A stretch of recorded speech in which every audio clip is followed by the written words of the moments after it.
Just like the street lights lit this town, like a fire in a blaze, gotta burn it down. Can't be afraid to leave this out. We got this far, don't know how.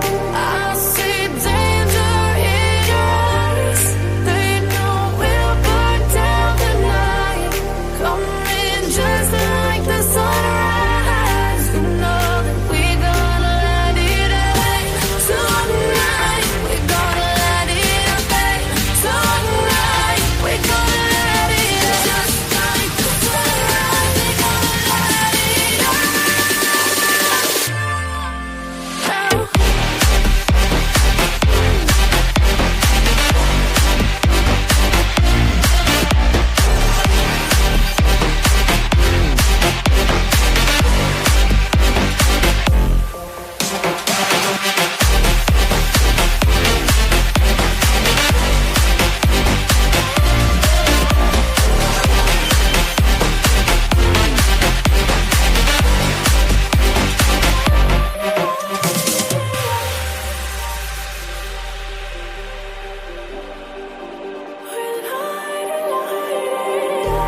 Just like a spark that's breaking out.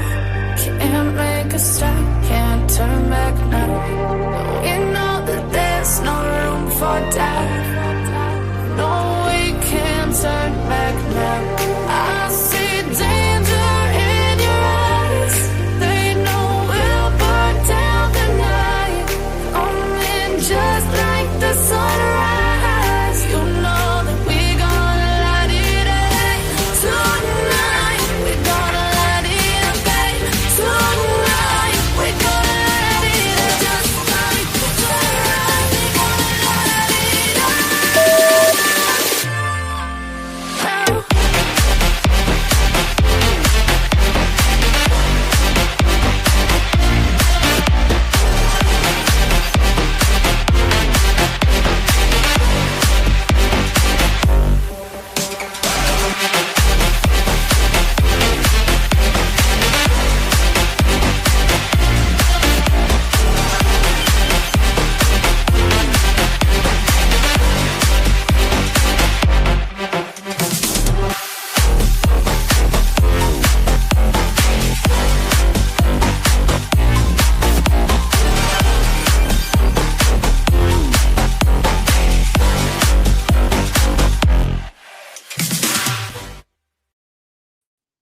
Hey guys, welcome in, welcome in, welcome in. Hopefully you guys are all having a great day.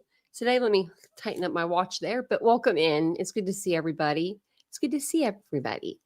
So let me just fix myself. I don't know why, but my watch all of a sudden was loose before the live. But we are here. We are here. What is today? I don't even know. It's Wednesday. I really didn't know. Wednesday the 3rd, right? The 3rd. Yep. Okay. My little calendar is right. So welcome in. If you're new here, my name is Tanya or Titanium Built. You can call me either or. I was actually in a chat earlier today and someone called me Tanya. They're like, hey, Tanya. And I was just like, oh, I don't know. It made me feel like, I don't know. It's more personal when you know somebody's name, I guess. So my name is Tanya, if you'd like to call me that, or you can call me Titanium Built. Either one's fine with me. But thanks for being here. If you guys don't mind, if you appreciate the coverage, please consider, hitting the like button, subscribing to the channel. And if you want to become a member, that's something extra that you can do to support the channel. It's the best way to support the channel. If you're already a member, thank you so much for doing that. If you have the power or, the ability to gift out memberships so that somebody can get one, that's great too. So that's all I have to say, really. I just watch the videos, hit the like, subscribe, and maybe share. You never know. That'd be nice. Thank you, Pearl. In a world of crime and madness, support true crime creators who bring facts with integrity. Thank you, Pearl. That means a lot. That means a lot. I was actually in I think in Soup's chat. I think that's where Cash said my name. I was like, oh, that's so sweet. So welcome in, everybody. Hey, Pete. I was going through emails and somehow your email popped up, like your old email that I already wrote you back from. And I was like, did I not answer this email? But I did. I answered all emails today, I think. If you actually, I don't know. If you wrote me an email, let me know in the chat today if you didn't get an answer from me, because that means I just got to go back and search your name. But welcome in, everybody. I don't know if the mods are awake yet. They may be sleeping. They may be at work. You never know. They may not even know we're live. You never know. But they'll come in as soon as they see us. But hey, Larry, hey, Amanda, welcome in, everybody. So today I wanted to kind of just talk about Brian Kohberger and Professor Snyder. That was Brian's professor that he was kind of the TA for. So I'm just going to give you a little background and then we'll get started. I'm actually going to pull up a picture of him so you can see who I'm talking about. And we'll read an article and then we'll go over a video too. I thought this was really interesting that he came out and kind of is talking. So John Snyder, was Brian Kohberger's professor and the faculty member he was assigned to assist during his time as the PhD student in criminology at Washington State University. Escalating tensions and disagreements marked the relationship between the two. We'll hear more about that today. Kohberger and Snyder reportedly had multiple altercations throughout the semester. And Kohberger's termination letter, WSU, detailed one such incident on September 23rd, 2022, which prompted an improvement plan for Mr. Kohberger, and he failed. It was a improvement plan for his behavior, and stuff like that, because people were saying stuff about his behavior. According to a friend of Snyder who is here, he dreaded working with him. He described Kohberger as arrogant, petty, and more interested in control games than teaching. Snyder's wife also reportedly got the heebie-jeebies from this guy because, Brian followed him as well as other people out to their vehicle. So he's like, gotta go. Brian's like, walk you to your car, Snyder coined the term terror routine for Kohberger's habit of cornering him in the hallway and just like talking to him and not letting him, go. It was a way, he said, for Brian to have some sort of like control, he thought, over him. So that hostile, dynamic just clashed. It just clashed. So we're going to talk about that today. And we're going to talk about more. Following the last altercation, though, with Snyder on December 9th, Kohberger was fired from his teaching assistant position. The termination letter stated that he failed to make progress regarding professionalism. So he failed. You failed, Kohberger. You couldn't even get your PhD. You couldn't do it. You couldn't do it. You couldn't. And they weren't going to allow you to do it either, I don't think.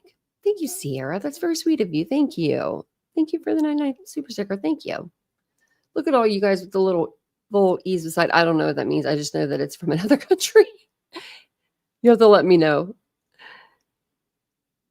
It was a good one, Cassie, the last live. It was really good. If you guys didn't get a chance to watch our last live, we didn't get a lot of views on it, but it's a good one. We went over Suzanne Morphew's case. We got all caught up. I mean, we went through timeline after timeline. We went through the whole thing. I mean, the whole case pretty much. And we just didn't do the documents, but we've done the documents before. So if you ever want to watch the playlist, I have a playlist for that. Barry Morphew, her husband's getting ready to go on trial for her murder. So yes, I know, DM. I like the article a lot. I meant to show you guys this a couple of days ago, and then we just got caught up with other stuff. So this is, I don't want to scare you because I'm going to show you some pictures of Brian Kohberger. So ABC, is it ABC? Yeah. Okay. ABC is coming out with an all new 2020 this Friday at 9/8 Central. And it's going to be obviously on ABC and then on Hulu. I believe Hulu like the next day. I'm going to try to record that for you guys and put it just on Patreon for the people that can't watch it. They're like people from other countries, you guys just can't watch it. So that's what I did with the last episode that was on YouTube, because I tried to get you guys the link and it wouldn't let you guys go to the YouTube site. I was like, what the heck? So this is the pictures of Brian. First picture, not too bad. He looks like he put a filter on, like a strong filter. I don't know what filter that would be because I'm not good with like knowing the filters, but yeah, that'd be it. Then we got, these pictures here. And they remember the Celebrate people, the guy, he said he was taking a picture from like his like behind in the bathroom. I think that's the third one over. I don't see anything really wrong with taking selfies for yourself. I have a ton of selfies and videos. Like that I always do like these videos say like thinking I'm going to put them on TikTok and then I never do. Like I have videos of me going to like Target. People would probably think I'm crazy because I'm like recording myself turning the car off and stuff. You know what I mean? Just for like little like that's what you do. I don't know, for just the videos. But I never end up posting them. So I don't really see anything wrong with him posting or not posting them. I guess he just kept them for himself. But maybe he did have a social media account. Why wouldn't he not? Like why would he not have a social media account? I would think he would, right?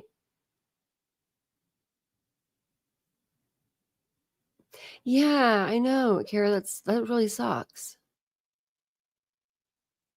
You have your DVR? Are those still like a thing? A DVR? Or it's probably like built in, isn't it? I don't know anything about it. I don't ever watch the television. That's so bad of me. I never watch TV anymore. We have a Roku. That's what we use. Um, but yeah, it just looks like he just took pictures of himself, whenever he felt like he was looking nice. He does like those headphones. Now, I don't know if he's listening to his own music, his own rap, or if he's listening to a little Britney Spears Criminal the whole time. I'm not sure. But I'd love to know his playlist. I would love to know that. Maybe we can get that somehow. Maybe that'll come out in documents. We went through his phone and we got his playlist. That's what they should have asked and Celebrate people. I want to know what he's listening to. We know he's listening to Criminal by Britney Spears, but the morning of the murders, like when he came home and he's showering and doing his stuff, like getting his little teal or white shirt or whatever color that is shirt on. Yeah. So this guy right here is like thrown through a friggin' loop because he likes to drink beer. He likes to go to the local bar after work, have a couple beers with his buddy, John Snyder. And I'll read this article to you, but John Snyder, comes to the bar and he says, "Hey, I've got this TA. I can't stand working with him. He's nothing but trouble." Guys just gossiping like girls, like women, because we all gossip. We all gossip. So it says, my small town beer buddy vented about his creepy teaching assistant all semester. It turned out to be Brian Kohberger. And this guy knew after the murders, he knew it was Brian Kohberger. So it says here, John Snyder is a kindly older man who lives in my small town. He's what you'd consider a normal person, a married homeowner who teaches at the local university. Everyone probably knows him, go to the bar like Cheers. He'd been a public defender for almost 30 years. Oh yeah, everybody knows him. When he took the opportunity to teach students about the legal system instead of defend them in it. Feeling he was nearing burnout in a demanding profession. So, he was a public defender for almost 30 years. He's at that point of burnout, right? Like, so he gets a teaching position. They offer it to him and he's like, I'm going to take it. Something different, something new. The first semester, I mean, I feel so bad for him. The first semester he gets Brian Kohberger. I think it's his first semester. I'm not sure. It might not have been. But, he got Brian. But it says, I've come to know John pretty well over the years, not just because we live in the same small town. My wife, Alexis, is his favorite bartender. And he likes going out for dinner with his wife or having a beer after work as much as the next guy. So there's the buddies drinking PBR. Look at them. That's a real man drink. But there was a marked theme to John's happy hour conversation in fall 2022. His teaching assistant at Washington State University's Criminal Justice and Criminology Department was an a-hole. That stands for asshole, if you didn't know. Who was driving him crazy? Normally, after work grumbling, one might think, even if in high quantity, then bucolic life in our peaceful region was interrupted on. in November 2022 when 4 University of Idaho students were brutally murdered just 20 minutes away. Sorry, I stopped there. I thought maybe they wrote the article wrong there. After the new year, John came into the bar carrying a newspaper and looking bad enough that my wife said, "What's wrong? You look like shit." I love bartenders. They're my favorite kind of people. I was a bartender for a while, and like literally that's a fun job.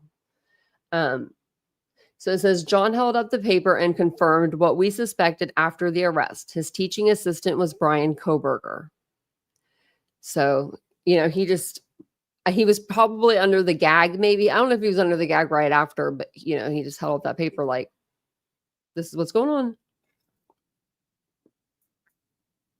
It says, John Snyder has avoided the media since Kohberger's arrest, but due to our friendship, he agreed to meet me at the Palouse Caboose Bar and Grill, where my wife is a bartender, for some pitchers of beer and his first and probably only in-depth interview about supervising Brian Kohberger. Oh, I didn't mean to put on this picture. Oh, let's see what we got here. Oh.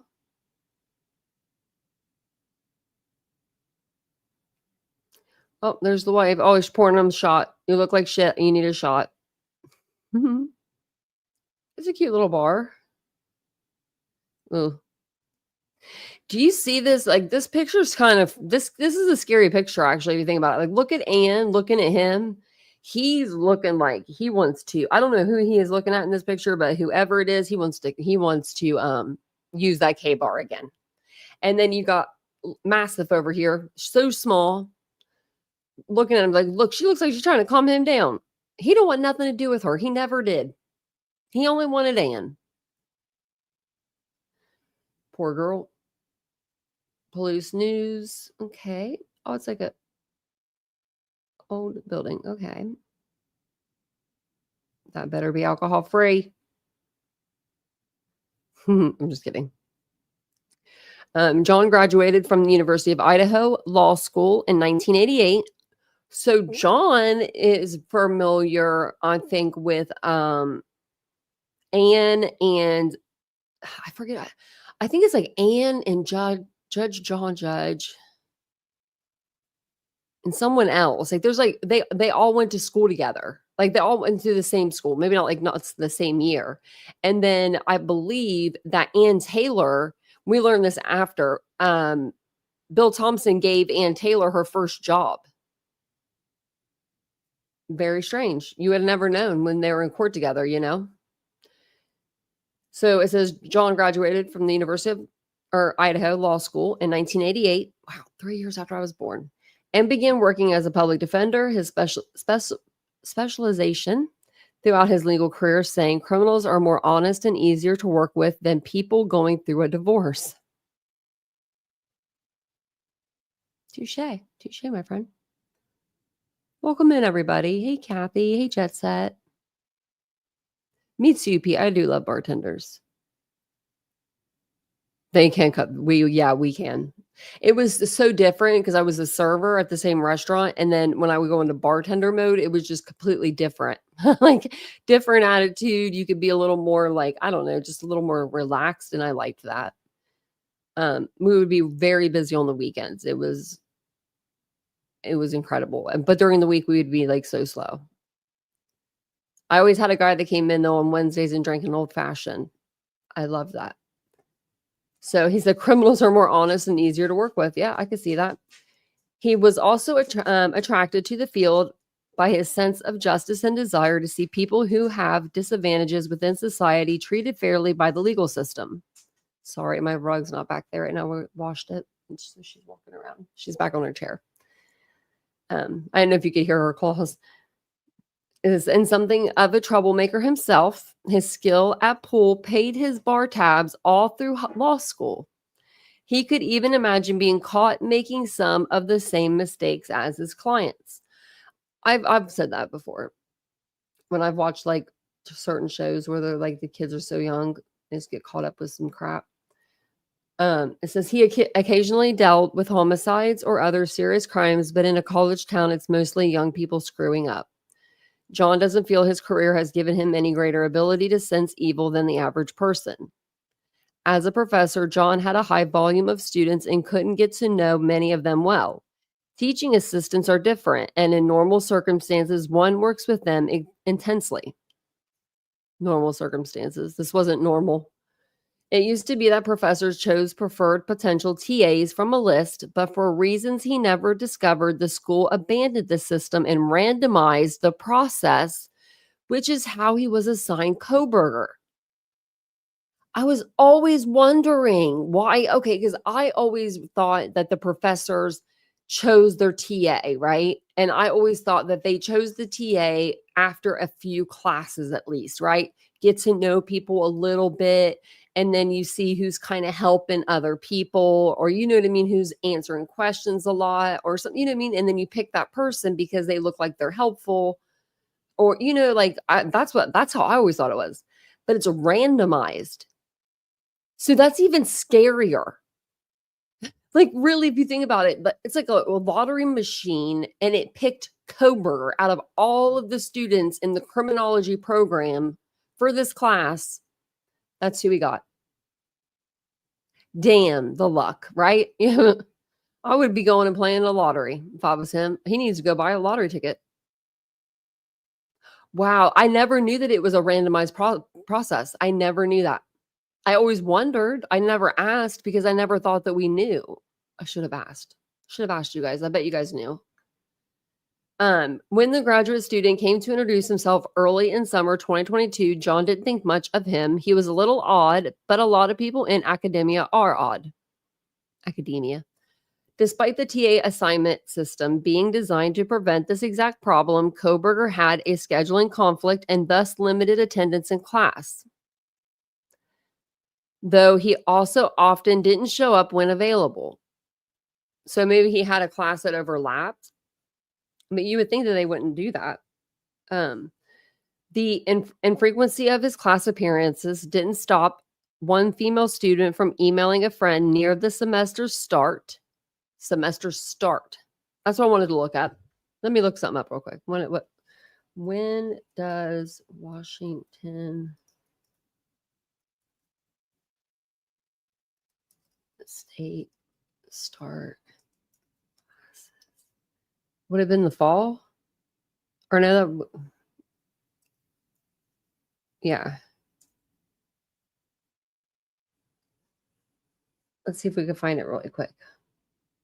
Okay, fall semester courses begin August 18th. And then for fall 2022, okay, never mind. Okay, fall 2022, the classes start on September 21st. Washington State University fall 2022 classes begin on September 21st. Okay, so remember that.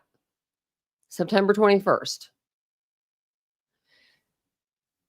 It says that the friend emailed the female student emailed a friend near the semester start and said, "My class's TA looks like a murderer." Okay. John says he tries to look for TA's individuals' attributes and puts them to work where they will be the most useful while training them on their weaker points. In this instance, however, Brian quickly disabused me of the idea that I would get a sufficient amount of work out of him. And I quickly figured out he was a bit of a douche. No, he didn't say that. He didn't. This guy right here, this older gentleman. Oh, I must have been after the shots. And within a few weeks, I realized this was going to be exceptionally long semester. Despite Kohberger missing class, the professor saw him plenty. He rapidly developed the habit of coming in at the end of the day, which I clearly wanted to go home, or when I clearly wanted to go home. He would start talking about inane. Let me see. Oh, I love this speech thing. Inane. Stupid, immature things. I quickly realized this was a technique where he felt like he was in control as long as he was wasting my time. He likes to waste people's time. Kohberger once tried to tell John how he was going to get out of a parking ticket, even managing to get him to examine the scene. It turned out that the TA had parked next to a yellow curb in a lot where he didn't have a permit anyway. he felt entitled. You didn't have your own parking spot, Kohberger. Abominations that, in his experience as a defense attorney, people who believe they know the law better than the courts are always wrong fell on deaf ears. He thought, yeah, you thought you could beat the law, and the law won. I fought the law when the law won. John says over time, Kohberger would follow me down the hall yapping, and I started calling it his terror routine. When John's wife was waiting for him in the car once, she saw Kohberger following him and recoiled nearly to the other side, a reaction he'd never seen from her in the many years of marriage. She was so just like, she knew he was bad, he was evil. Women's intuition, I'm telling you. And she was all like, and her husband had never seen her do that before. Wow. Snyder had grown to hate Kohberger over the course of the semester, but never thought he was dangerous. He actually considered him a wimp. I do too. He is a wimp. He had to go in there with a K-bar knife while they were sleeping. That's the most cowardly murder I've ever heard. This is seriously. You couldn't even wake the guy up and try to fight him because you knew you would lose. You knew Ethan would kick your ass. Yep. That's why he had to go in the cover of darkness, 4 a.m. So he learned of Kohberger's arrest along with everyone else. He was in his office December 30th in a nearly empty building when the custodian told him the police had the basement sealed off. They ended up walking to a picture board of department members, and the custodian started pointing at photos, speculating whose office the police might be searching. When the custodian got to Kohberger, it hit him. His teaching assistant was the murderer. Then his phone rang. His brother-in-law told him Kohberger had been arrested. That call was interrupted by his son calling, which was interrupted by the Moscow, Idaho police calling to set up an immediate interview. He drove to Moscow instead of waiting around for them to show up. Yeah, good job. That's what I would have done too. From the police, he learned Kohberger had a list of women's names of unknown purpose. So, and one of them, okay, so let's say he had been shown the list. So it says, and one of them was a woman he knew from the department. But overall, he wasn't able to greatly help them besides describing Kohberger's character. Probably the women from the college, whichever school, either Washington State or Idaho, because they keep going back and forth on, sorry guys, on which school he had the girls, the pictures of the girls of his phone in his phone. I think it was Washington State the last time I heard. It would be easier for him to take pictures of girls at Washington State. I mean, he went there, so that does make sense. But can you imagine, if those photos are released and your photo is just in there and you're just walking to class? Oh my goodness. Having worked with a mass murderer was a system shock for John, even if he always disliked the guy. The university's standard trauma assistant programs proved unhelpful. The support hotline he called listed every unimaginable identity group besides his own, old white men, and then it said it could set an appointment in 2 weeks. But he says the stream of graduate students and undergrads coming into his office to offer support was one of the coolest things I've ever experienced. That's pretty cool. The department chair also transferred his own excellent teaching assistant to John for the next semester to ease his workload, and so there would be no more surprises. John says the reality of the crime isn't what bothers him. It is instead someone studying criminology to become a better criminal instead of to pursue justice. Couldn't say that better myself, because that's why you go to school for criminology. That's why I wanted to go to school for criminal. That's why I went to school for criminal justice. It was the assault on why I do what I do, promote justice and fairness, to find honor where there isn't any, to teach people to be decent human beings and to realize that life goes on, and to let people who had not experienced respect from the system know that the power to move past their troubles is inside them. That's very nice. Most of the people he worked with throughout his career were in bad circumstances and needed help out of the abyss, while Kohberger chose to dive into it. Though this may be over for the public, for those affected, it will never go away, and a feeling of safety is slow to return when you learn you have been in close contact with a monster. There's the same picture again. This coming year is likely to be Snyder's last spent teaching, not just because of Kohberger. He has been working to make a more just society since 1988 and is tired. I think it's Kohberger. Let's hope some of the students he taught over the last 10 years, okay, he was there for 10 years, can pick up the torch and none of them turns out to be the next Brian Kohberger. As for his former TA, it is John's belief that being both extremely irritating and physically weak, he won't survive to the end of his natural life in prison. Man! Everybody's just got something to say about to Brian. Oh my goodness, he said. I'm going to read that again. It says, as for his former TA, it is John's belief that both extremely irritating and physically weak, he won't survive to the end of his natural life in prison. Take that with what you will. I mean, he either thinks he's going to get, taken out or he's going to take himself out. I don't know. I don't know which. I mean, I wouldn't doubt it. I really wouldn't. Okay. So, Anjanette Levy got a interview with the gentleman that we were just looking at in the pictures. I forget his name. Let me see if I can go there. I don't think it said his name, did it? I might have said it in the beginning. This is a different video. We might go over this, but I want to see what the other video goes over because I only got to watch like half of the next video and I've seen this one. So I don't want to show you guys something where he says the same thing twice. Yeah, I don't see his name. I know that they said it though, I'm pretty sure. But anyway, we'll find out here in a moment. But that's crazy to me. Like, right? You're just teaching criminology, just doing your job, and you get a TA, random TA. Nice to meet you. I'm John Snyder, Brian Kohberger, whatever he said. And then, you're like, this guy's a little weird. But this is what I got. This is what I got for, to work with for, I don't know how long. I mean, I don't know if it's every semester they switch out or if it just, he stays as long as he's good. You know what I mean? I don't know.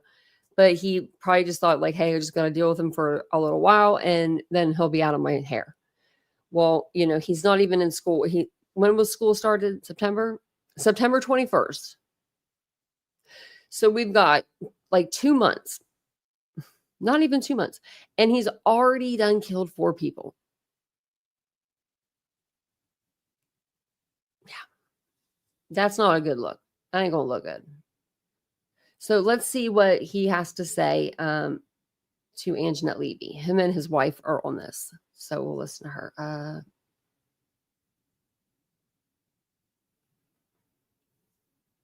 Okay, we'll just watch it. He said that he was really arrogant, but also was not. Actually, will you guys do me a favor before I play it? Thank you guys so much for being here. I appreciate it so much. If you're just now coming in and you don't know who the heck I am, you're like, who is this person? My name is Tanya or Titanium Built. Thank you for joining me today. I do appreciate it. I totally forgot to put the link for the memberships in the chat. Okay, I usually pin it to the top, but I forgot. So I'm going to pin it to the top now. If anybody would like to become a member and help out the channel, that's the best way to do it. Also, other ways to do it that are free, hit the like button, subscribe to the channel, share the video, all those things. I do appreciate you guys being here. And I'm going to play this video. I will be pausing for commentary. Law and crime. I heard that they've been a little crazy with the body cam videos. So we'll make sure that we, of course, we stop and we commentate over what they're saying. And it is in my description as well. And I'll put it in the chat. Very intelligent at all. A writer discovers his friend from the bar who's been venting about his annoying teaching assistant was supervising now convicted quadruple murderer Brian Kohberger. I go through what Professor John Snyder has said about his time working with Kohberger with his friends Brad and Alexis Pierce. Really quick, I think I'm going to do a video or like I'll do something. I'll figure it out. But I'm going to do like side-by-sides of Brian Kohberger. like his first, like this right here, up until he was convicted. I want to see the difference.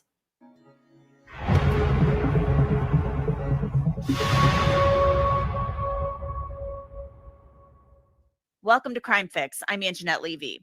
When Brian Kohberger made the move to Pullman, Washington from Pennsylvania in 2022 to get his PhD in criminology, he was only able to do this because he was receiving funding through Washington State University.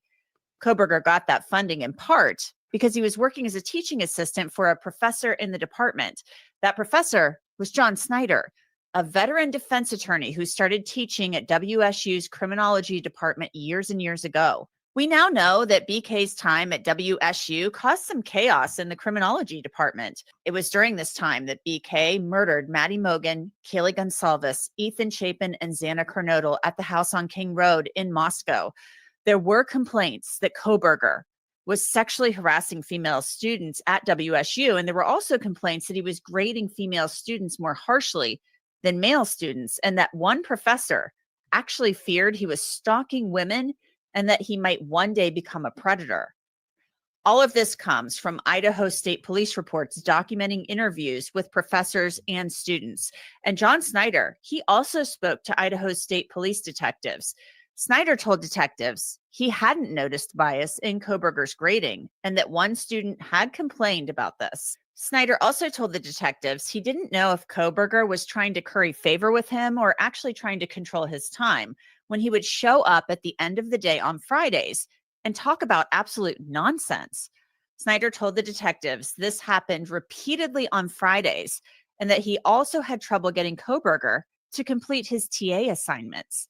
Snyder's name is redacted from these reports, but we didn't see those clothes in his closet during the the pictures. I just realized that. I don't know. I just I don't know why I thought that was important to tell you, but I felt like I should. Yeah, I didn't see those. Remember, all the clothes in his closet were like light colored. Clear that could have taken him home. He also told the detectives that he had a fleeting thought after the King Road homicides that Kohberger could have committed the crimes, but that was it. Snyder also told detectives that he believed that Kohberger stared at people to display dominance and that one female student had complained about this. Snyder hasn't spoken publicly about Brian Kohberger until now. He granted an interview to a friend of his from the local bar, the Palouse Caboose. It was published in the New York Post. Brad Pierce hangs out at the bar in Palouse, Washington. His wife, Alexis, is the bartender there. I spoke with Brad and Alexis about their talks with John Snyder over the last couple of years and Brad's article and how it's being received. It's been really very positive. This is the largest place that I've really had anything published, and I often write about kind of niche foreign policy or political issues. So it was something that was a wider interest, especially to people in the small town that we live in. So I've gotten a lot of really positive feedback, both from people here, from editors that I know, from the general internet. The overall comments and responses on social media and on the New York Post's page were pretty positive overall, though of course anything like that you get some people making random stupid comments. So let's turn back the clock a little bit. Let's go back to fall semester of 2022. Alexis, you work at the Caboose, and John Snyder, Professor John Snyder, he's a regular, right? Yeah, he's probably one of our favorite regulars. If you spend any time at the same bar a lot, you have like this kind of like little bar family. So I could always kind of tell if he was having like a good day or a bad day, or if he wanted a fancy beer, I call it, when he has something a little nicer than a Coors Light. And he just kind of kept getting more and more run down as the semester went on. She's very pretty. And she's correct, especially in those smaller towns, right? Like if you live in a smaller town, everybody knows everybody. Like my small town, the public defender, I used to know Nussbaum. That's his name, Nussbaum. He used to walk around with one of those ties on that had all the different like laughing faces and smiley faces, like the whatever they're called, different emojis, basically. And it was like, oh my God, he was so not professional. But when did he kind of start talking about this TA who was kind of giving him some trouble? I don't specifically quite remember when he was talking about it. You know, you get a little busy, you get kind of normal work complaining, chit chatty. It was definitely, I know, closer more towards the end of it, he was getting real fed up.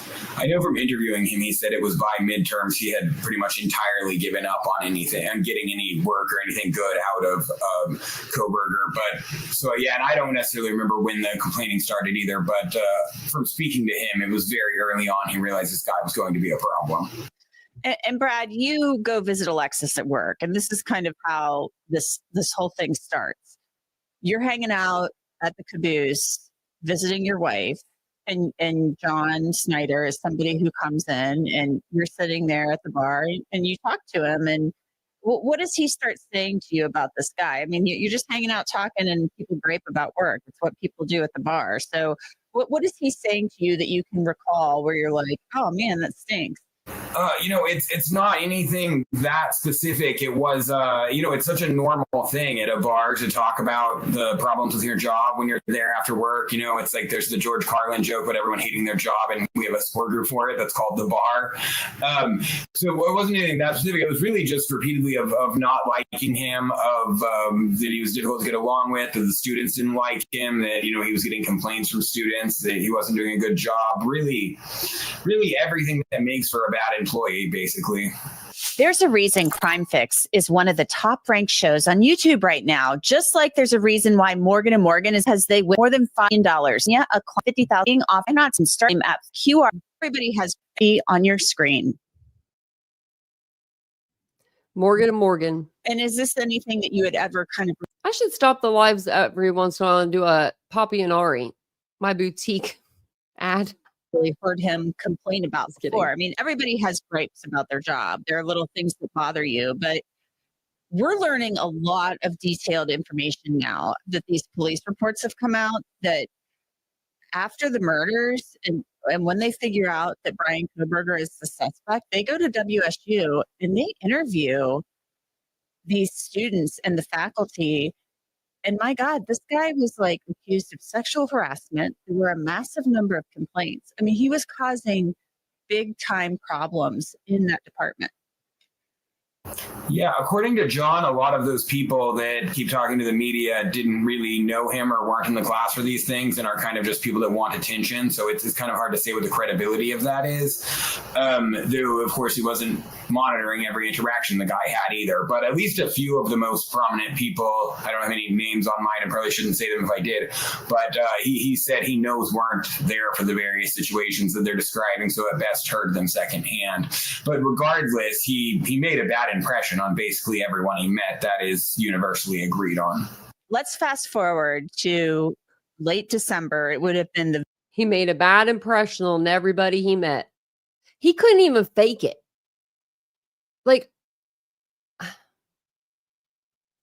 he couldn't even fake it. very end of December, early January 2023. When does John Snyder come in and drop this bomb on you guys that Brian Kohberger is the TA that's been causing him these headaches all semester long?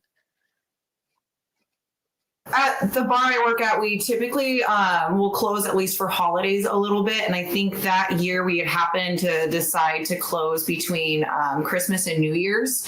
And I think he was arrested at the 26th. On the 30th. On the 30th. Okay. So yeah, we happened to be kind of at a lull there.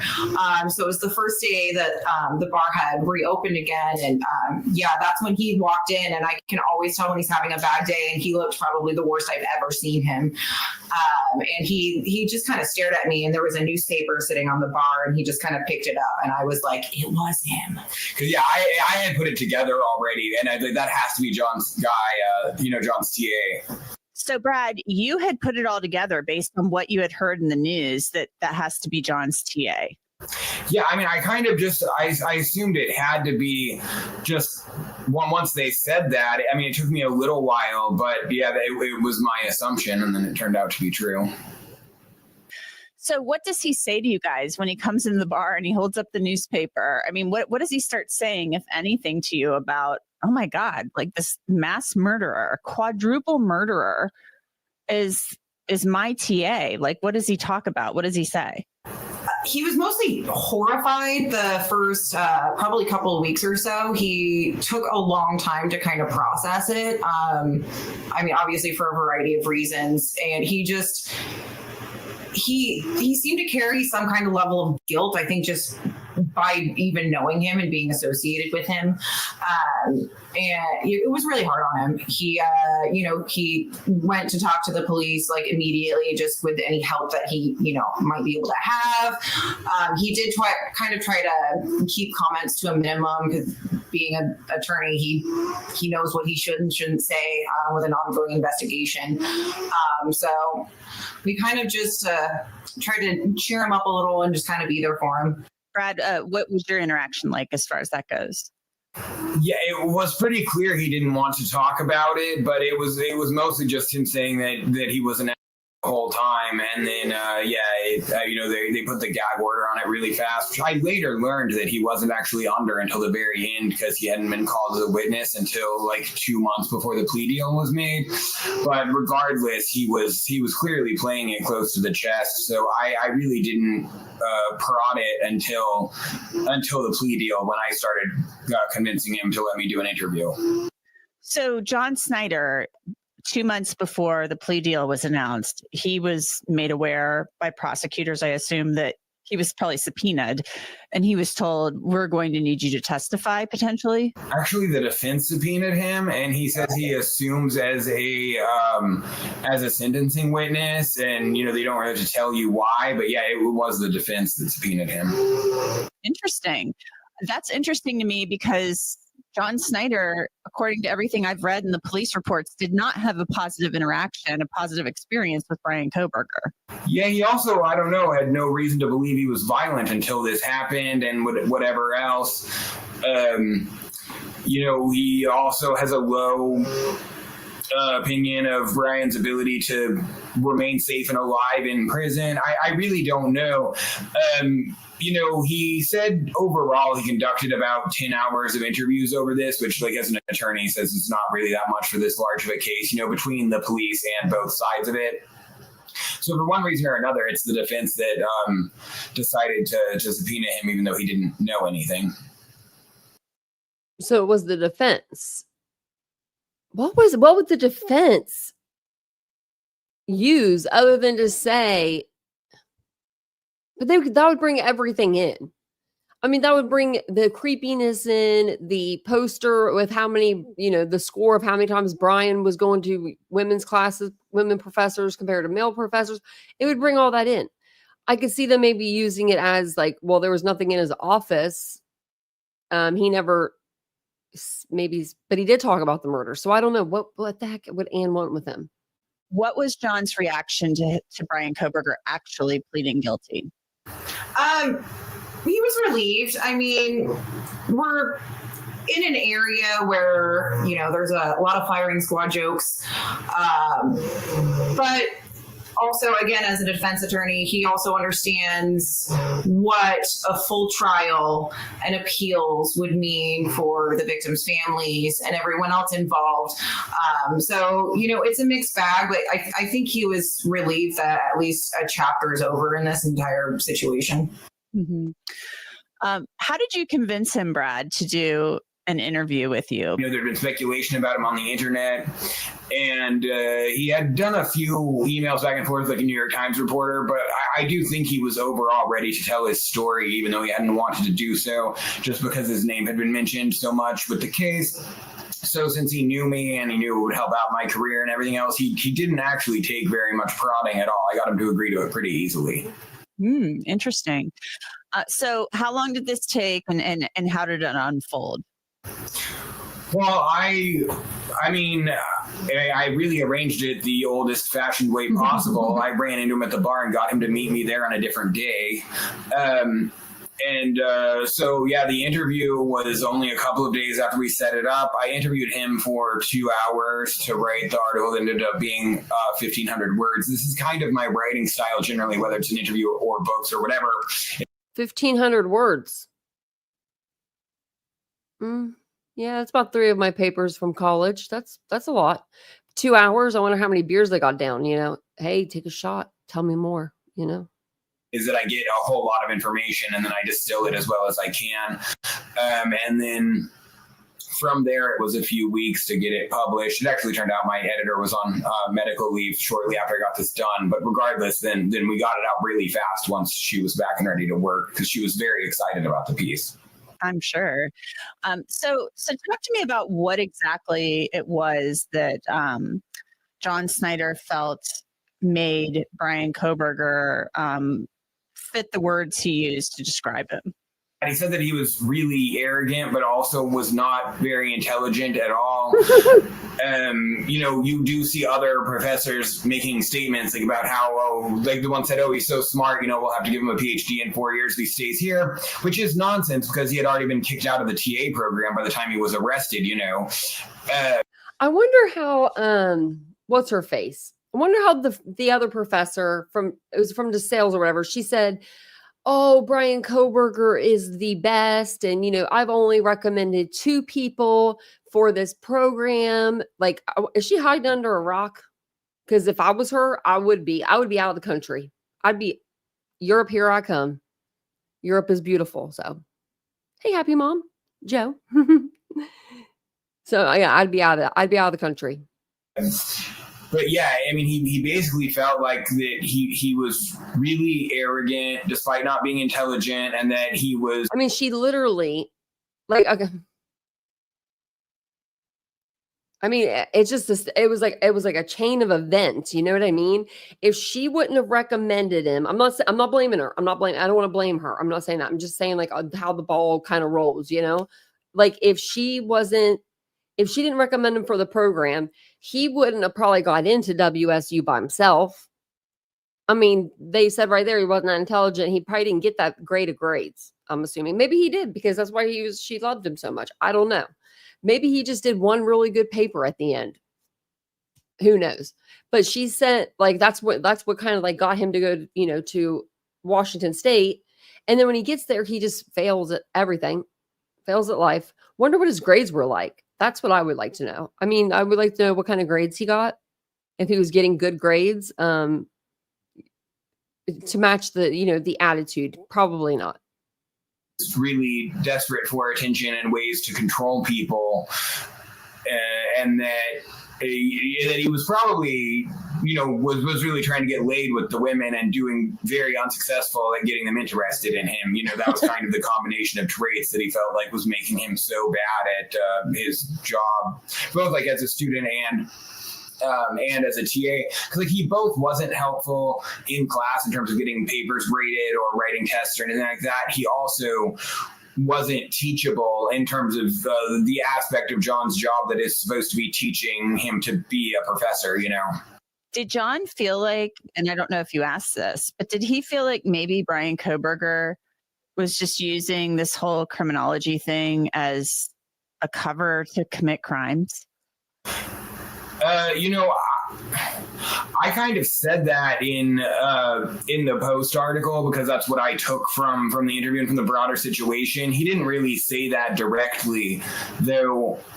It kind of seems self-evident to me that he was using studying criminology to become a better criminal, not to help anyone solve crimes or prevent them or whatever. Mm-hmm. Because I'm just wondering if he felt that way because. And I'm saying because he became obsessed with serial killers and all these things. So it's not, he's obsessed with it because that's what he wants to be. So it's just this whole, I want to be a professor. It's just all bogus. I did kind of ask about that, if he had ever been in a situation before where he thought like a student was too interested in serial killers in such a way that it would make him think that it was something that they wanted to do, not something they wanted to understand for the common good or whatever. And he said that there's not that many students you get to know having a huge amount of them, but that grad students usually more of them, but that it hasn't really crossed his mind with any other student, and it didn't with Kohberger either. He primarily just thought that he had an exaggerated opinion of himself. John Snyder was a defense attorney before he was a professor. So he's dealt with criminals his whole career. Did he feel like at all that he saw this saw anything in Kohberger kind of in hindsight that made him feel like this guy, he's not studying criminology. He's somebody who has criminal thinking. He is a criminal. I think that's why he was so enamored with going to school for criminology and criminal justice, right? Because he, had that fascination in criminals and serial killers, and because he wanted to become one. I feel like he wanted to maybe start with just one, but when he walked in that house, that didn't happen, And that's just my thought. That's just my thoughts about it. But if you guys don't mind, we take it. There's Ashley Higgins. I have to show her a message. That's what I love about her. She comes in, son of a bitch, I didn't know you were live. And I had to show the message. Thank you, Ashley, for coming in. But if you guys don't mind, take a second and hit the like button. If we get up to 100 likes, which we're close, we're not too far. I mean, we have 150 people in here. We got 71 likes. I think we can do it. I'll gift out 5 memberships if we get up to 100 likes. I think we could do that, though.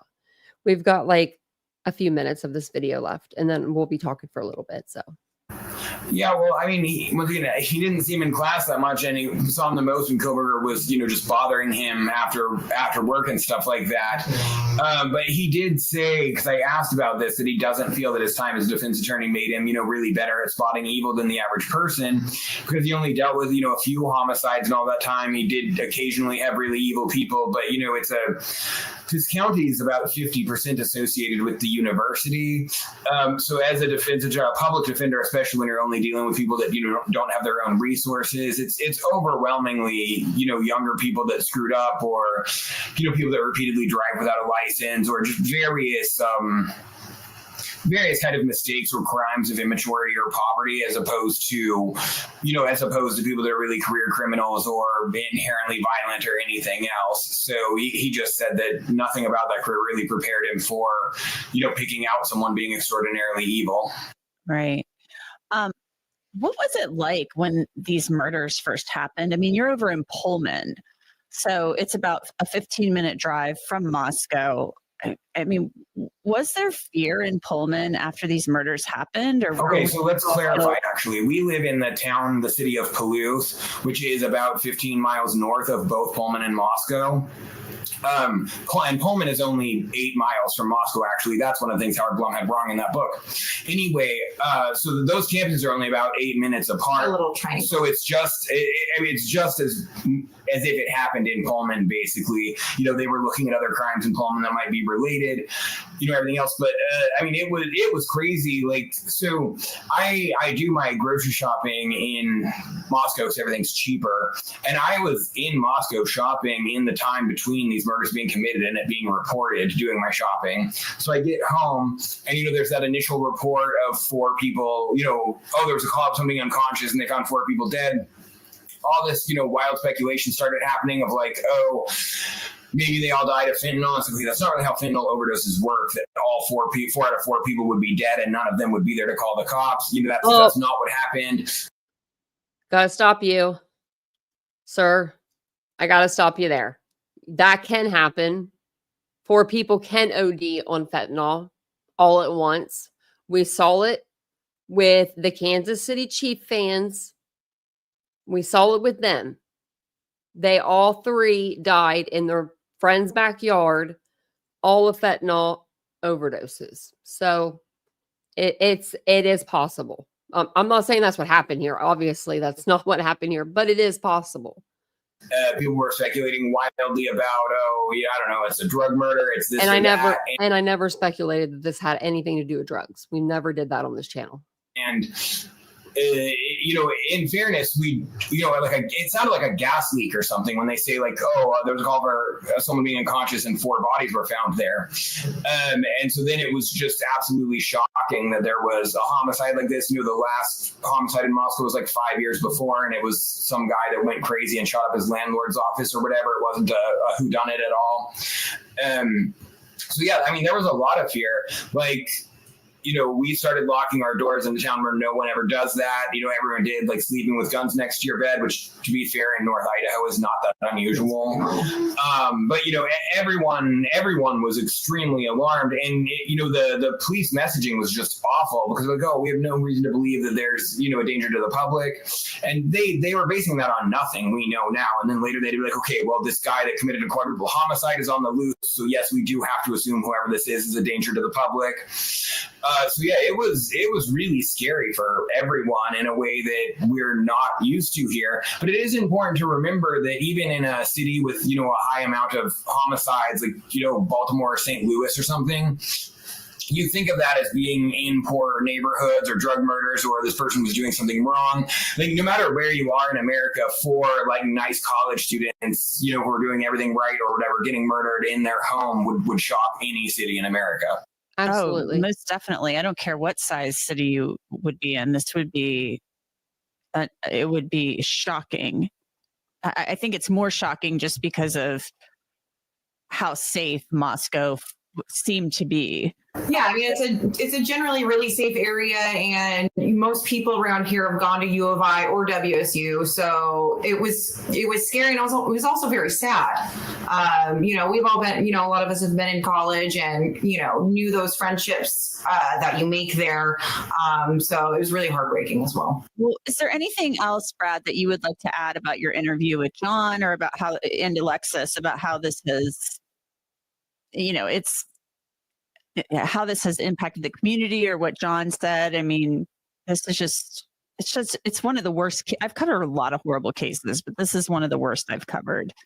I would just again like to thank John for, agreeing to the interview, and thank the New York Post for how wonderful they were to work with and getting this out. I think it was a good opportunity to showcase, our community, that show that, he really is a very nice person that was negatively impacted by this, and to show that, I don't know, kind of that we're all still here and strong, and more than this one crime happening, even though, it does just bring more publicity to the crime. So I guess that is the main thing I would say about it. Yeah, I'm just happy that John finally got to kind of say his piece. He truly is a really kind and wonderful man, and with internet sleuths and stuff, some weird things can get out there. And I think, okay, you know what? No, no. It's not just internet sleuths. A lot of time, it's mainstream media that gets it wrong. Like, I mean, I'm not talking about for everybody, because I'm talking about there are some people out there that are conspiracy theorists that are like on this case, and it's bad, and it's real bad. I can name probably 10 channels off the top of my head. I don't watch them because I just cannot. I don't want that in my head. I don't want that misinformation in my head. But I have had to stop. And no offense to my Nancy, she's folded down right here right now because we're cleaning the room, so she's okay. But my Nancy, I mean, sometimes I got to interrupt her and be like, Nancy, you're wrong. Nancy, that's wrong. I mean, we do it all the time. So it's not just internet sleuths.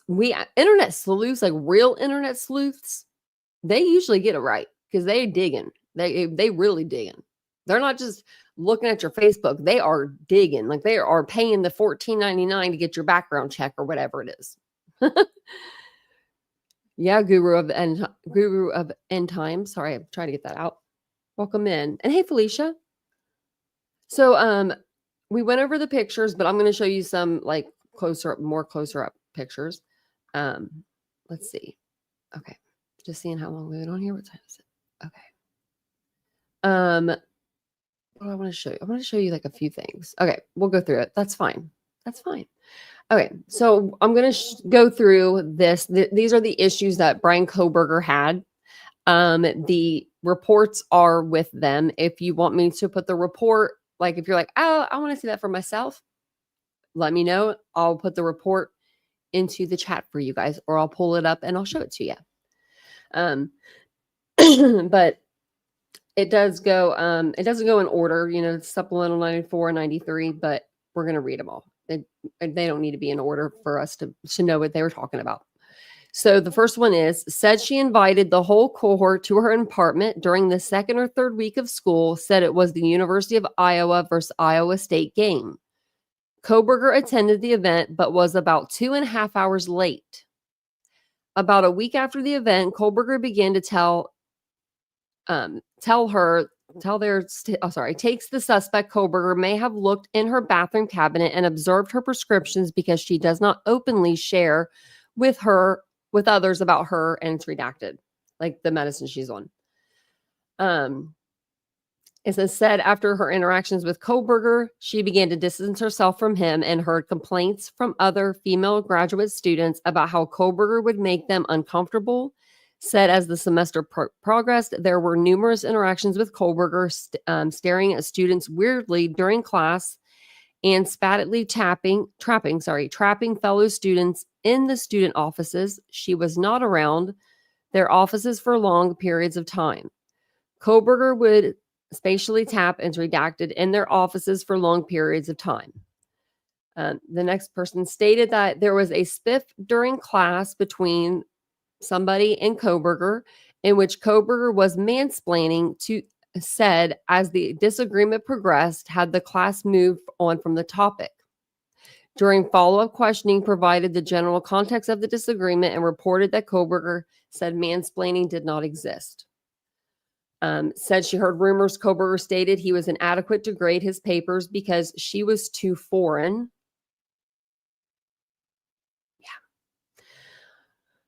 Told us there was a tally board in her office documenting how often Kohberger was late for class, and she and fellow students were tracking his tardiness, comparing it to female versus male. Provided additional examples regarding Kohberger blocking fellow students in the offices. Showed us an email from that said, help me, this convo is weird, dated October 28th, 2022. Said Kohberger would stand in doorways and not leave when it was clear, based on the social cues the person in the office was packing up and wanting to leave. That's weird. Said she was aware of a formal complaint to HR by the statements Kohberger made to her after redacted had stepped away. As a result of the complaint, a meeting took place regarding discrimination and harassment as the department thought the meeting occurred sometime in October or November. That was the one where Kohberger messed up and they all had to go to a meeting. I would be so mad.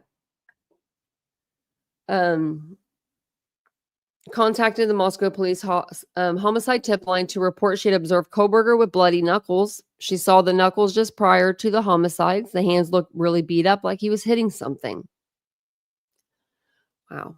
Maybe like, I don't know what that would be. Look at that DM. I was going to tell you guys, if you're a member, use your member milestone if you haven't yet. And I don't see them a lot, I feel like. Yeah, of course. Mom, I can send you this one. Me see if it'll like open a new link. Look at that. It's a kind of a long link. But there you go. Member for 21 months, DM. Look at that. That's family right there. 21 months. Thank you so much. Here's a BK, a massive creep. Pass it on. Got that right. Thank you so much. I appreciate that. Thank you. Oh, let me hit the heart. I don't know why. I think never lets me do it. Look at that. Green again. 30 months. OG. I know when I saw last night, I was like, you're not green. You're not green. I just remember when you like got your 6 months. That's so crazy. 30 months, Ashley. That's insanity. Look at this PKC 19 months. Yeah, you can, Happy Cappy. It should be in the like my little name should be in the comments. I just put that in there the other day because YouTube be taking 40%. That's crazy. Thank you guys for being members for so long, and thank you for the super chats. That's so nice. Look at that. You guys have been here for a while. You put up with my crap for a long time. That's good. That means you're fam. So then that's weird. I remember reading the reports, but she observed Kohberger with bloody knuckles. She recalled Kohberger talking constantly during class. He would pick fights with other classmates. She described an argument where this person left the class upset. So it's a lot of people that are just, he is just not a very nice TA. So she had heard he had an incident with a female professor where Kohberger disagreed with the grade he had been given. Kohberger went to a male professor to complain about the grade. Fun. In one instance after class, Kohberger and her were alone. When she was trying to leave the classroom, he blocked her exit. She described him blocking her with his physical stance. Kohberger said they should meet up sometime and talk about her professional career. She felt like he just wanted to keep the discussion going after the class was over. I would say, get the heck out of my way. I'm trying to go home. Or I'm trying to go party. Or whatever I was going to be doing. After the homicides, Kohberger stopped bringing a cell phone to class and started bringing a laptop. She never saw Kohberger using the laptop. Prior to the homicide, she noticed him always using his phone. Because he was very studious, she believed he would take notes on phone. She described a change in his appearance after the homicides. He would normally be clean-shaven and neatly dressed. After the homicides, he would come to class with facial hair and his dress would be disheveled. He also started wearing a thick blue coat that he never took off during the 3-hour class. The weather did not really call for a heavy coat. And it's not like he didn't experience cold weather. I mean, he's from Poconos. She described Kohberger engaging regularly in classroom discussions. After the homicide, the topic was discussed during class. She thought it was odd that Kohberger never participated in the discussions about the Moscow homicides. She was aware of a running tally some of the students had. Okay, that's about the tardiness. She described him standing in the doorway and hovering. She never felt uncomfortable around him. He had a macho demeanor about him and would even appear to be puffed up. There's a plane going overhead.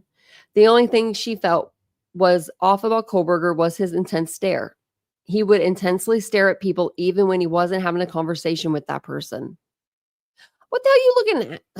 Sorry, I didn't mean to scare you guys if I did. That's what I'd say. No, I wouldn't. I'll probably, I don't know if I might say something.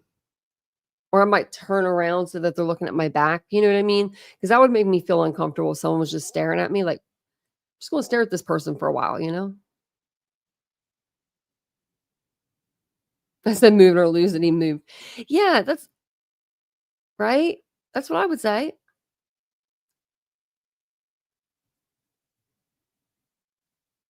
Wow. Tony. Sheesh. People are nuts. So then it says she was aware of an issue he had with a named, he was perceived by female classmates as dominant and disrespectful to female instructors. At one point, he had come to her office. That person had come into her office crying of a classroom discussion Kohberger was having with her. She did not recall one other staff pulled her aside and made her aware of a possible issue with him stalking another member of the staff. As weeks progressed, Kohberger would hang out in the hallways of her office. That's really scary. She described Kohberger as creepy. Kohberger was removed from Redacted because of his rudeness and unprofessional behavior towards other students and college professors. They were approached by Kohberger at a pool party. She was uncomfortable with how Kohberger was talking to her and her friends. She told Kohberger she was married and tried to end the conversation, but he continued to talk to them. At one point, Redacted came over and intervened, placed himself between Kohberger, and Kohberger continued to be fixated on the girls. The interaction ended shortly after, with Kohberger exchanging telephone numbers. Richardson provided a brief overview of Kohberger's demeanor in the classroom and the need to assert upon fellow students his knowledge. Said Kohberger liked to over-explain offender decision-making and was doing his final research paper on burglary. That's weird that he's doing a burglary. So after he returned to class, after Thanksgiving, he had cuts on his hands, described the cuts on his hands as cat scratches with Band-Aids over the cuts. They did not ask Kohberger about the cuts on his hands because his general overengagement in conversation. Said they had harassment training on November 8th, 2022, and it was rumored the training was because of Kohberger. It was. On December 4th, they found snow footprints leading to the back window of her apartment. Whoever had left the footprints had backtracked within the tracks. Isn't that creepy? So they poop, poop, poop, put the tracks in because you can't. I mean, maybe you could have brought like a broom with you and just dusted your tracks away. I'm not telling people how to commit any crimes here, but I mean, that's what I would do. But he steps in these steps, you know, and then whenever he leaves, he steps back in the holes where he had went. That's kind of weird. Like, you're already there, right? You already walked up to it. You already walked up to the window. You might as well walk away from it. I mean, I don't get that really. I really don't get that, dummy. It said whoever left the footprints backtracked within the tracks, and her fiance installed security cameras in response to finding the footprints, forwarded the photographs of the footprints to Detective Lehman, provided her address of Pullman, Washington. Near the interview's conclusion, requested we speak by phone about an incident at the apartment. Says she was playing video games when someone jiggled the door handle of the apartment. After getting up and looking outside, no one was there. Said the incident occurred between October 26th and December 9th. She stated in her notes she was in receipt of 13 reports pertaining to Kohberger's, highlighting concerns regarding his behavior. 13 reports. And that murders happened on November. Okay, that's right. November 13th. Okay. Said he is frequently in her office, especially as her undergraduate assistant. Stated Kohberger seems to have a particular keen interest in redacted. He would simply stand at her desk, including behind her, staring over her shoulders as she worked and stared at her. That's weird. She had to get an escort for this girl to her car. Said Kohberger seemed to focus his attention towards her office mate, which made them uncomfortable. She said, this person says she tried to remain civil when speaking to Kohberger, but he intended to be aggressive and upfront, especially with female colleagues. He engaged in unsolicited debates and arguments regarding topics she felt were not up for debate. You're crazy. Also, remember yesterday, if you were here, there wasn't a lot of people that watched my videos from last night. So go watch that. Just like put it on in the background or something. Help your girl out.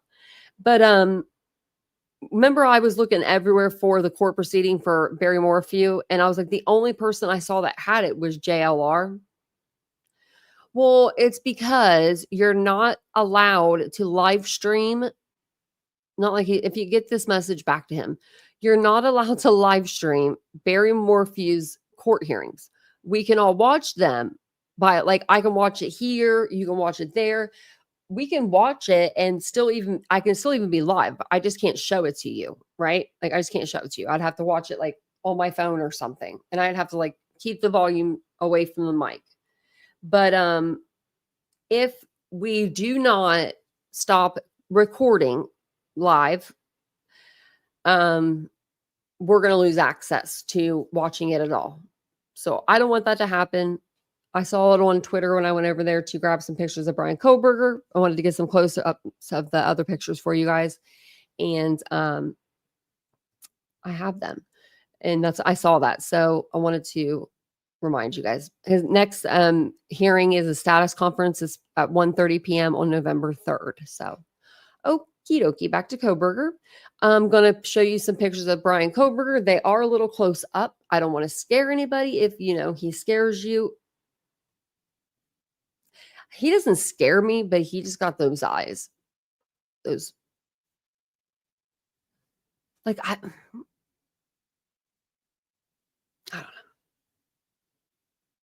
Okay, here they are. Okay, so this is him. He loves those AirPods or whatever those are, the headphones. He loves them. I wonder what brand those are. I'm curious. I'm curious to know. I want to know what he's listening to. I wish I could be a fly on that wall. But as you can see, there is a shower curtain in the back. So at this point, he did have a shower curtain. He did have a shower curtain. Oh, thank you. Thank you for the 250s here. Or Kira, sorry. That's very nice of you. Every time I see your name, I want to see air so bad. Especially with all the A's, I think. Thank you so much. That's very sweet of you. Okay. Oh, speaking of which, he just did a live. Okay. I was just checking my phone. So, okay. So this is a picture of him. We've got him. Look at this to the side. He looks awfully small. And they said that he would flex in the mirror and he would suck in even more. That's okay. Whatever you like, Kohberger. And remember, I was telling you earlier, if you're just joining us later on, the guy from Cellbrite would say that he would take pictures like from back here, like so you could see. I've never done that. I should do that. Should give it a try. I'm going to give that a try. How do we do that? I'm trying to look at his picture so I can do it. Oh, and I have to tell you guys about something too at the end of the live. It's really important. So he uses like this camera. Like it does this. How does he do that?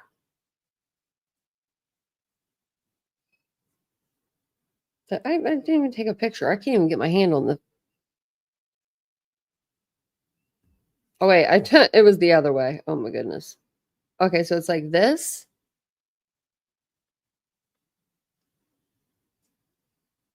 I took a picture of everything over here. I didn't even get myself. Yeah, I don't know how he does it. Okay, I'm gonna show you. How does he do this? Does he have like a selfie stick or is he? I don't know. Got some long arms. I don't know. He's doing something.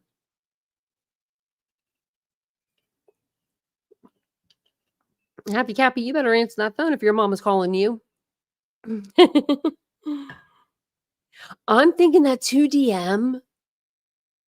I really am. I'm thinking that too. I'm thinking that, well, when you are vegan or vegetarian, it does cut your options down, like what you can eat. And I know when I was vegetarian, I lost a good amount of weight. I was only vegetarian for 3 months, but I did lose some weight from it.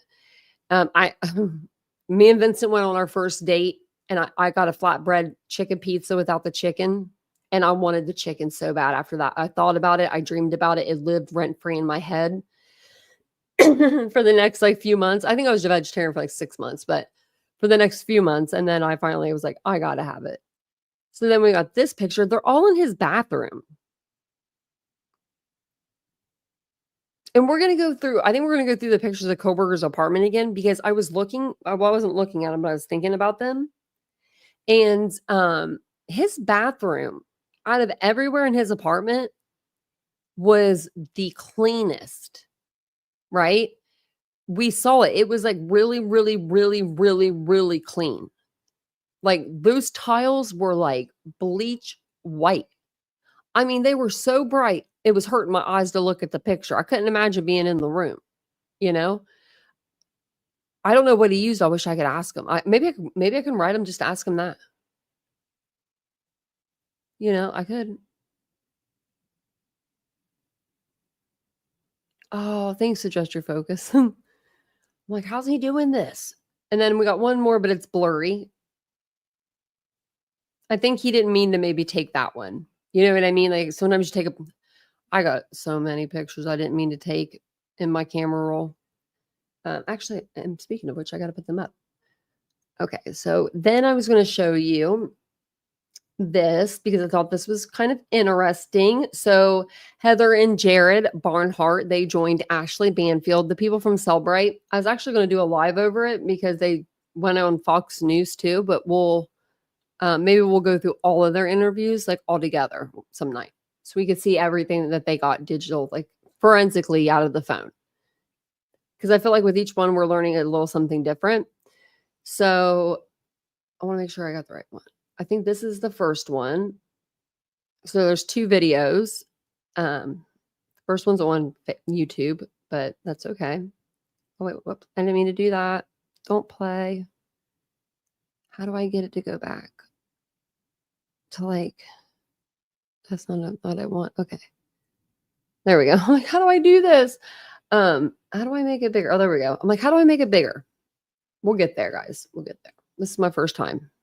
First live ever. Okay. Let's see. We're at 95 likes. We only need 5 more likes and we will gift out some memberships. We'll do it. We'll probably do it while we're doing this video. Thank you guys so much for liking the video. I do appreciate it. On his PC. It was also Here, let me go. primarily was on his PC. It was also on his phone. But as you said earlier, he wanted to go back. So he wrote not one, but 2 letters of grievance explaining why he needed that insurance, why he needed the TA role, what it meant to him. And then in a second one was saying why the professors were wrong. So why they were wrong. He is a good student. He has a good GPA. He can be both a good student and a TA and deserves that role. Not sure, Heather, if you know the answer to this, but was he responding to female professors, and did he have like a real attitude in some of his writings? The one, I'm not sure if it was a male or female professor, but the one where he got the improvement plan, that was with a female professor. And that was the second letter, I believe, was going back to her. How about the attitude part? Did he have attitude, or was he really trying to like grovel? In the first one, he was groveling. In the second one, he was trying to point out why he was right and she was wrong. Ah, yes, the woman, of course. That's what all his female colleagues said about him, that he would be late for the women's classes, the women professors, but never late for the men's, and that he would berate the women in the classroom, but not the men who were students. Okay, so Jared, his mother sent him this article about the murders, after the murders, but of course before he was arrested, about Xana putting up a fight. And it seemed, I think, that he was on the phone with his mother right around the time that this text came in. Can you? What do you do? What are you doing, Mary Ann? What's up with this? I mean, I'm beginning to wonder. Okay, we haven't heard from Michael, Mary Ann, or the sisters. I'm getting a little. I'm just wondering, why are we sending him? Why are we sending him that particular article? Tell me a little bit about her communications with him. Yeah, sure.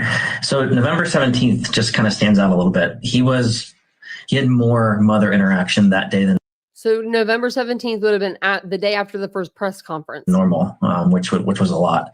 He was on the phone with her for hours that day. But sort of to end the night, that night, and this was the same day that the grievance letters were being worked on and sent. But that night, he received a link from his mom, and the link was to a news article basically describing how Xana had bruises on her body and how she had put up such a fight. And there was no response, no text back. And looking at the timeline a little bit, you can tell that they're actually speaking on the phone. What that tells us, and we can assume, is that they were talking about the Idaho murders on that night. And then the next morning, there's just kind of nothing. And then this text about coffee beans. And then the second text that said, yes, still there, same girl, very sweet to the 2 older lady customers there. I have no idea what that is, but there's just no context between talking about the murders the night before and then this thing the next morning. Can you just repeat what?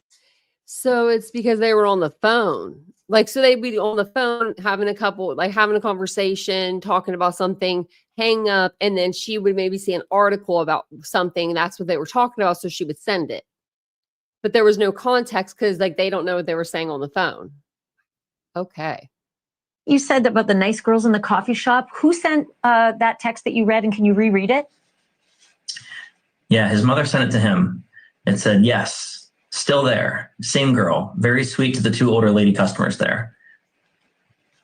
So he must have asked, oh, does Tanya still work at the coffee shop? Maybe it's a local coffee shop and he had a little crush on her. Or maybe it's an old lady. I don't know. You know what I mean? She was an old sweet lady. God, that's just if eerie. there would have been something in Pennsylvania, I'm not sure. There's just no context. Well, all I can think of is that the vegan restaurant where the girls work, maybe. It would have been in Pennsylvania if his mom was talking about it. If his mom was saying the girl still works there and she's very nice or whatever, that would be in Pennsylvania. That was considered a coffee shop. But is there no context because he deleted so much stuff and it was just unretrievable? See, did you hear that? Did you hear what Banfield said? We're going to go back. So that's the tricky part is when you look. I want you to hear that because mainstream, internet sleuths. All I can think of is that Oh, wait, let's go back a little. I'm not sure. There's just no context. Okay. Lady customers there. So he just said, she was not. Well, let's just go back right a little bit. We're going to hear him again. We're just going to hear him again. Yeah, his mother sent it to him and said, yes, still there. Same girl. Very sweet to the 2 older lady customers there. So his mom said, yes, still there. Very sweet to the older customers there. To me, I would assume Pennsylvania automatically. Pennsylvania, his mom's been to Idaho one time that we know of, and that was to go for sentencing to Boise, Idaho. She would not know somebody in a coffee shop more than once if she went there one time for the Boise trial, right? Now listen to Banfield.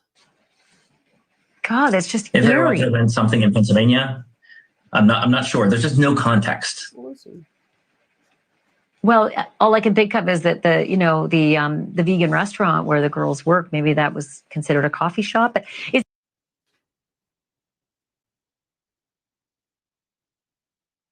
maybe the vegan restaurant.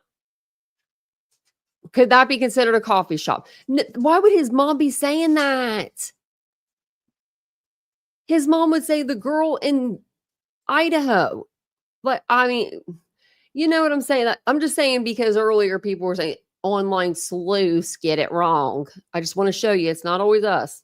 Is there no context because he deleted so much stuff and it was just unretrievable? No, it's because he was on the phone and he was texting. So that's the tricky part is when you look at their communication, it looks like he might have been deleting some of his side of the messages. But there's also this complicating factor that they're on the phone all the time.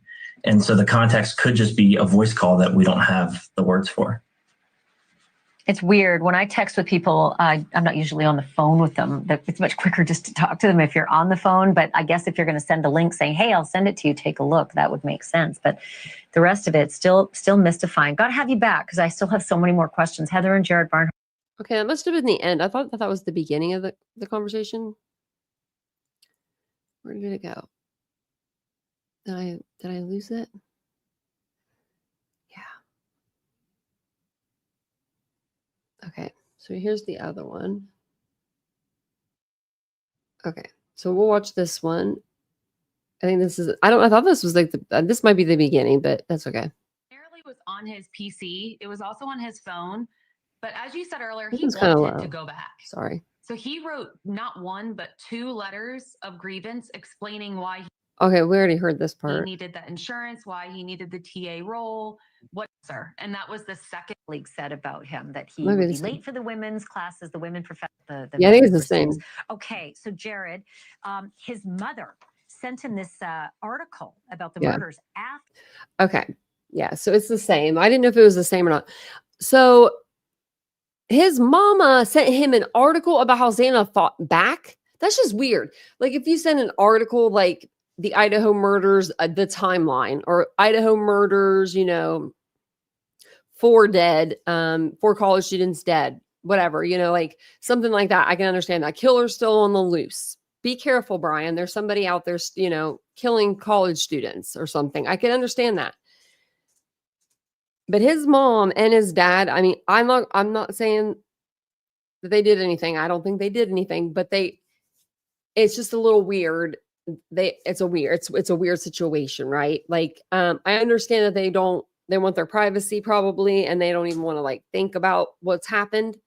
But I know that they put a letter out through a lawyer, but that lawyer wrote up that letter. They didn't write that letter. They didn't write up that. So I just don't know. I think I'd feel better if they would have came out and maybe said something, just like, even if they defended their kid, something, but they said zero. Like, I don't know. If I was on trial for murdering for college students, I think I would like to think my parents would come out and say something. Like, even if the lawyer told them to shut up and not say anything at all, I would hope that they would at least come out and say that they were sorry about what happened to the victims. They're praying for the victims' families. Like, I would want that to come out of their mouth personally. It's just, I just wish that, they would have maybe come out. I mean, that's just me. And, they don't owe me nothing. We've just heard, I think it's because we've heard so much from the victim side and we just haven't heard anything from his side at all. Like, I think it's just, that's what it is. Even people that have come out and said stuff about him, they don't really know him. They only know him from school, or they only know him from, this one interaction. I want to know, like, I don't know. Or like maybe the running buddy that came out, like they just ran together. They didn't really talk a lot. They were running. So I don't know.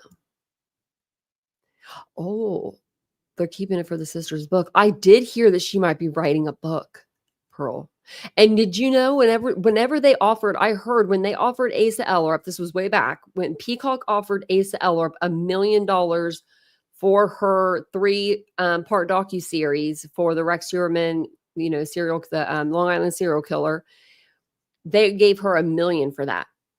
And I think she performed pretty well, but I guess they offered Brian Kohberger's family the same amount, I don't know, or if not more, and they turned it down. So maybe they are. That's what they're probably going to do so that they can keep the money somehow. There should be a law with that. Like, even if a family member does it, I guess it would have to be like only a family member, because I mean, obviously a writer has the right to, write a book. Obviously the sister does too. She did lose her job, right? I mean, because of all this. And she can tell people the background of Brian. And I did tell you, remember that show? It's not See No Evil, because that's the one with the video cameras. It's the one where it's on like Sunday nights. It's on ID channel, and it's like parents and family members. They come out and they talk about their loved one that's in jail, or they're dead now, but they committed all these horrific crimes. And they're like, when they were little, and it says there had been signs, and it'll go signs, like real dramatic. But that show, I've been saying, I used to know the show name, but I used to say that's going to be Brian Kohberger. That is going to be his family. In a couple of years, his family's going to come out. They're going to have a tell-all. They're going to say all the things. I just have a feeling. Or maybe he will. Maybe he will. But yeah, maybe she does. I feel bad for his family. I do feel bad for them. Like, if my brother did something like that. Speaking of my brother, let me show you pictures. Let me show you some pictures real quick before we get off here. Let me show you something cute. This is going to make your day. So today I got a message from my sister-in-law, and I am now a proud aunt of a little boy. I'm a great auntie. Not just an aunt. I'm a great auntie. Let me see here. Let me see if I can show you. Oh, let's see if I can show you these. Oh, they're all up. Okay. So this is I'm allowed to show these too, so it's okay. So this is him. Look at him just getting warm, under the warmer, that looks like. Just a little baby, Chimere. Look, oh my gosh, they got the little thing there. I wonder if we can see it. Oh, I can't see it because it goes down. We can't see. We need to know. We need to know how long. I didn't even ask. And then this is a picture of my niece, my brother, and then my great niece, and then my brother, and then my great nephew. So I thought that was a really cute picture. It's a really good picture of my brother. And then this is him. Look at all that hair. Adorbs. Oh, I'm not even showing you guys. Oh my gosh, look. Let me add to the stage. I wasn't even showing you guys. Look at this. Okay, I'll go backwards. Sorry about that. This is him. Sorry, Ashley. Let us see. I forgot I didn't show it. I didn't share it to the screen. I was over here just gushing and looking. He's perfect. He is perfect. I am so excited to be another great aunt. And then this is my great niece and my brother and the baby. So cute. I love these pictures. I love these pictures. I wish I probably could zoom in a little bit so you guys can see him. Oh, see him a little better. That's my great niece too. She's beautiful. I don't know if I can. There we go. There we go. He's got a little visitor pass on. Oh, Ohio Health. Wonder where that is. I don't even know where that's at. Might be Circleville. I don't know. They live like 2 hours away from me. But yeah, look at that baby. So cute. And then this is the little picture of him in the under the light with his little hat. Oh, it's so cute. Almost makes me want to have a baby. Almost. Almost. He is Italian. He's straight Italian. He's my half brother. So he's like, his dad's full blooded Italian. I got like a little drop. He got the whole bucket. But yeah, that's my brother. He's handsome. Chimere. I'm waiting on her to tell me what the middle name is. I asked if she picked out a middle name. And I told her I have to come down. So she went with Chimere. And I don't know his last name. I forget it. It starts with the K, I think. And I don't know about a middle name. No, Huckley. No, but we were talking about naming Ashley's dog earlier, and we did a bunch of names. I did Huckley. I said Ashley would vote Huckley. Oh, I know. Her eyes are beautiful, aren't they?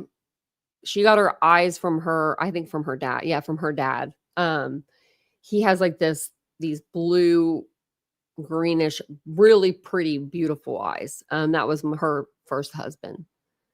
But yeah, so I'm a great aunt. I can't believe that. Huckley the pug, yeah. Yeah, she did good. She did. They did. Oh, I told her to, which I mean, I know she was pregnant, but I told her, I said, call me and I'll come down when you're having the baby. That's always an excuse to go down, right? If someone's having a baby. So I'll tell you a funny story before I get off here about her. She'll kill me for telling you this. She's older now, so she's, she'll be fine with it. But when her brother, no, it wasn't her. Was it her brother? No. When her sister was born 15 years ago, she was like, I think she was like 15 when she was born. So she must be 30. So yeah, I think she was like 15 when she was born. My sister-in-law calls me.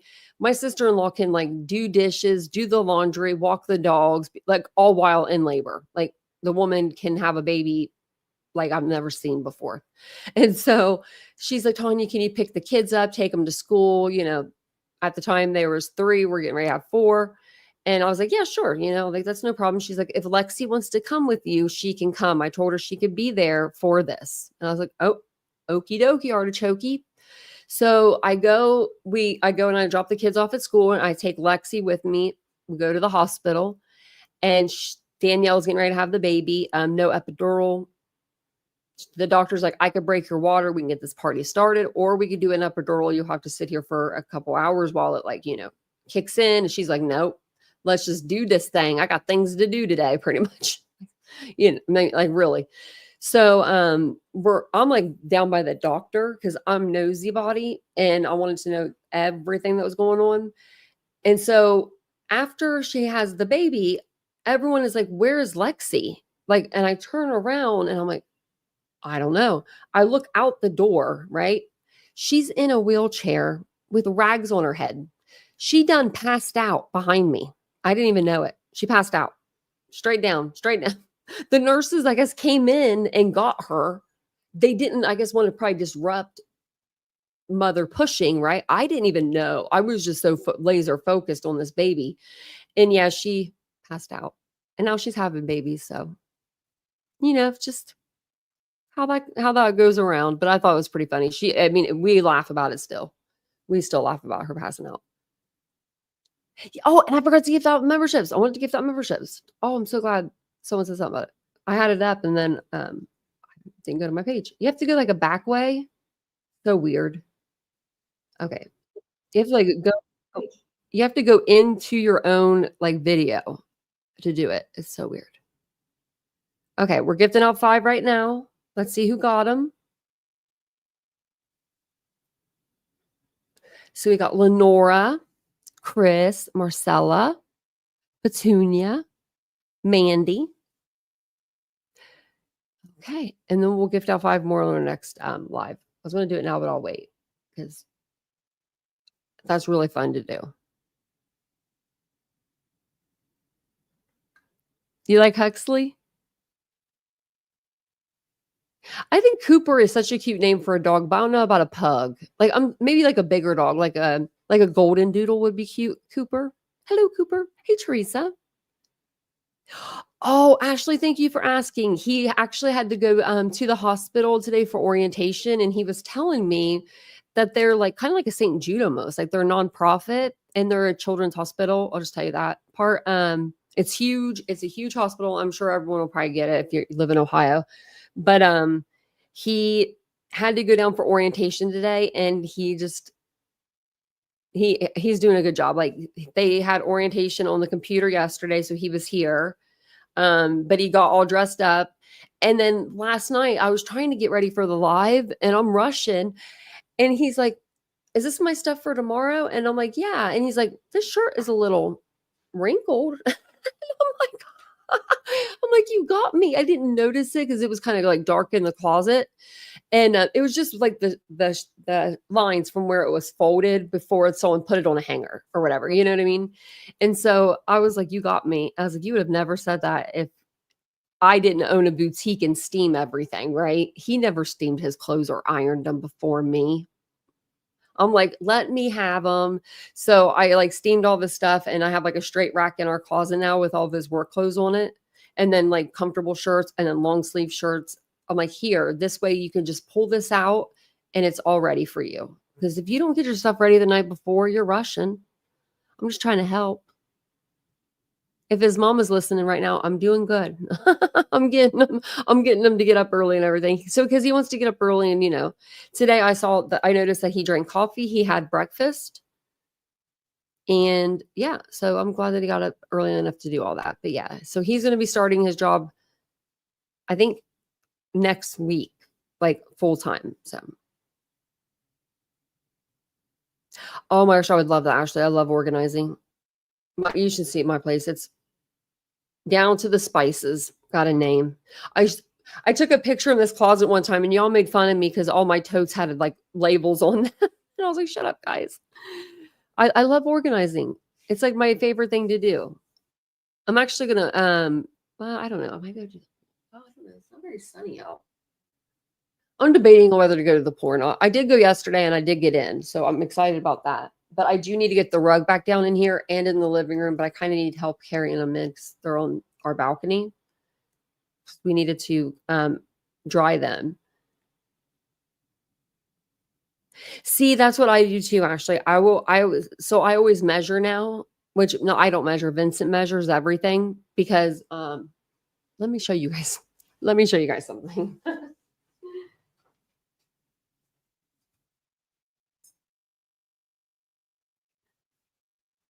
Okay, so I got this table. You guys saw the table that I got, the shoe table. So I wanted a big jug to sit beside it, and I was going to put some pampas grass in there. I have pampas grass. Actually, you can see it over my shoulder. Let me go the other way. Right here. You can see like I have a whole bunch of it right there, and it's blue, tan, and white. So I was going to do tan and white out here. I got these jugs. There were 2 for $20. And I'm like, well, that's a really good deal. Look how small they are. This is not going to work on my floor. So I could raise one, right, with like a wooden something, but I'm just going to put them on the table. I'm just going to put them on the table, put one with the pampas grass, one with nothing. I think that'll look okay. Because I shouldn't be buying stuff if I can't. I don't measure. It said 10 inch. I should know what 10 inches, but I was thinking my 10 inches was not, so my 10 inches was not good. See, you gotta have, I don't know, like whenever I do labels, I gotta figure out which writing I like. I need to change mine actually because I don't really like the way mine look, but they are labeled.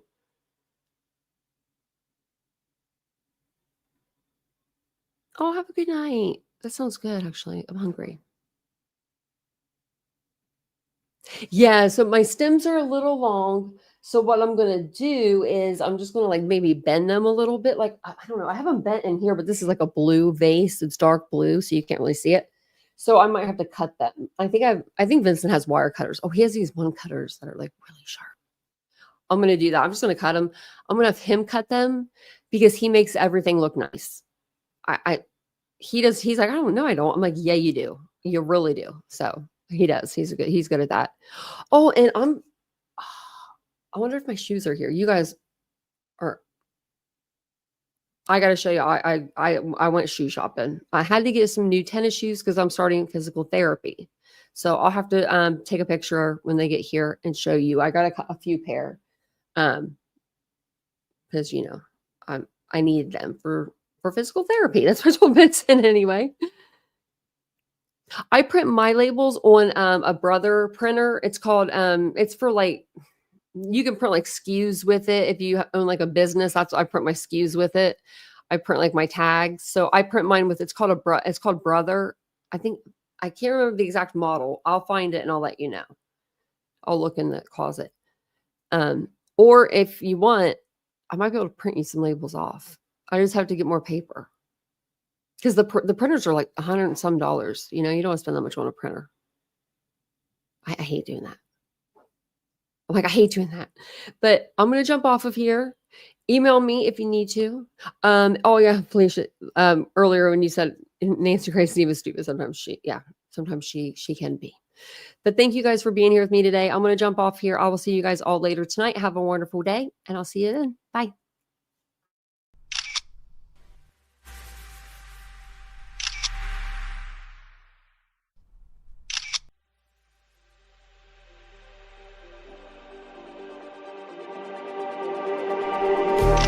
Just like the street lights lit this town, like a fire in a blaze, gotta burn it down. Can't be afraid to live this out. We got this far, don't know how.